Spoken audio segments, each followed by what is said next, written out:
नमस्ते दोस्तों। आज हम दो ऐसी आदतों के बारे में बात करेंगे जो लगती तो बहुत अलग हैं, लेकिन उनके अंजाम काफी मिलते जुलते हैं। चलिए इस दिलचस्प कहानी में गोता लगाते हैं। तो सबसे पहले मिलते हैं हमारी कहानी की पहली किरदार जानवी से, और उनका ये मजेदार डायलॉग असल में उनकी पूरी पर्सनालिटी बता देता है।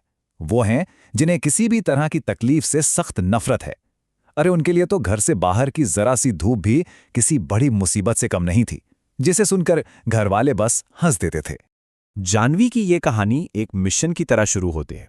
मिशन था गर्मियों में रोज रोज खाना बनाने के झंझट से पूरी तरह आजादी पाना। तो जानवी की इस मिशन की वजह क्या थी? सीधी सी बात है, उन्हें गर्मी और उससे जुड़े काम बिल्कुल भी पसंद नहीं थे। उनके लिए तो धूप में कुछ देर चलना भी ऐसा था मानो कोई बहुत बड़ा संकट आ गया हो। उन्हें सच में लगता था कि उनका वो 5 करोड़ का शरीर इस छोटे मोटे काम के लिए तो बिल्कुल नहीं बना है। फिर एक दिन जानवी को प्रेरणा मिली, और वो भी कहां से? चींटियों से। जब उनकी सास ने चींटियों के बारे में बात की कि कैसे वो पूरी गर्मी मेहनत करके सर्दियों के लिए खाना इकट्ठा करती हैं ताकि बाद में आराम से रह सकें, बस यही आइडिया जानवी के दिमाग में क्लिक कर गया। उन्होंने सोचा, यही तरीका तो मैं अपनी रसोई में भी अपना सकती हूं। तो जानवी का प्लान देखिए, वाकई में काफी स्मार्ट था। उन्होंने एक ऐसी सब्जी बनाई जो कई दिनों तक चल सकती थी, खराब होने का कोई चांस ही नहीं। सरसों का तेल, अचार और गुड़, इन सब से बनी ये चटपटी सब्जी उनका सीक्रेट वेपन थी। मतलब एक बार बना लो और 3 दिन के लिए किचन से छुट्टी। और जानवी का प्लान कामयाब रहा। उन्हें बिल्कुल वही मिला जो वो चाहती थीं, आराम ही आराम। लेकिन एक सवाल है, जब किसी की सारी इच्छाएं पूरी हो जाएं, तो उसके बाद क्या होता है? और यहीं पर जानवी की उम्मीदों और हकीकत के बीच का फर्क साफ हो जाता है। उन्होंने सोचा था नेटफ्लिक्स देखेंगी, दोस्तों से गपशप करेंगी और एकदम आज़ाद महसूस करेंगी।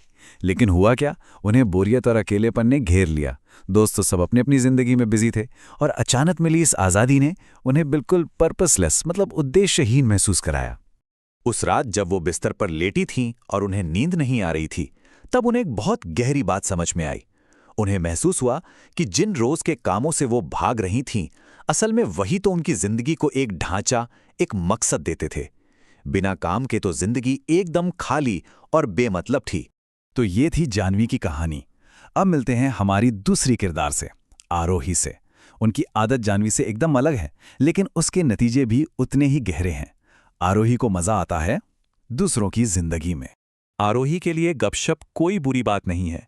अरे उनके हिसाब से तो ये एक तरह का परमानेंट एंटरटेनमेंट है, एक ऐसा थ्रिल जो टीवी सीरियल्स में भी कहाँ मिलता है। ये उनके लिए मजे का सबसे बड़ा सोर्स था।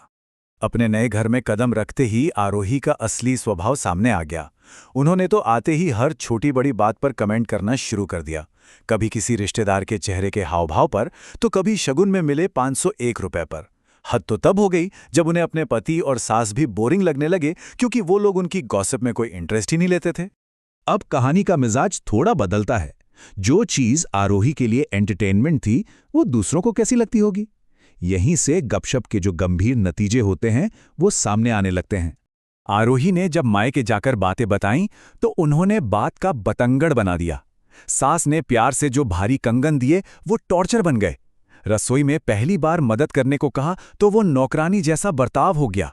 और तो और अपने केयरिंग पति को अपनी ही ननद के सामने रोबोट और बोरिंग तक कह दिया।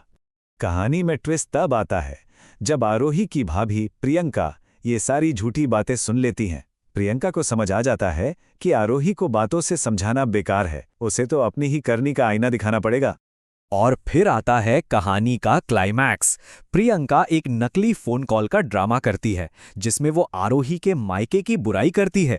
जब आरोही और उसकी मां को गुस्सा आता है, तब प्रियंका सच बताती है। वो कहती है, जिस तरह ये झूठी बातें सुनकर आपको मिर्च लगी, सोचिए मेरे मम्मी पापा को कैसा लगता होगा जब दीदी उनके बारे में झूठ बोलती हैं। तो अब इन दोनों कहानियों को एक साथ लाकर देखते हैं। जानवी और आरोही, इन दोनों के तजुर्बों से हमें आखिर क्या सीखने को मिलता है?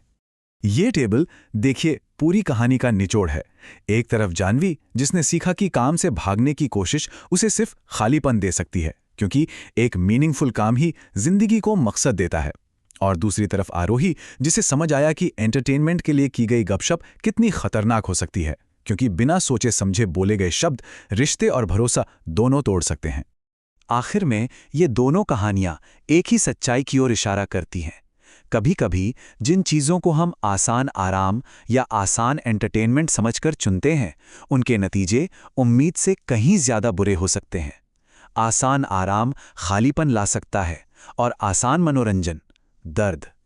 और यहीं पर यह कहानी एक बहुत बड़ा सवाल छोड़ जाती है कि ज़्यादा नुकसानदेह क्या है, अपने स्वार्थ और आराम के लिए किया गया कोई काम या सिर्फ मनोरंजन के लिए बोला गया कोई शब्द। ये एक ऐसा सवाल है जिस पर सोचने की ज़रूरत है।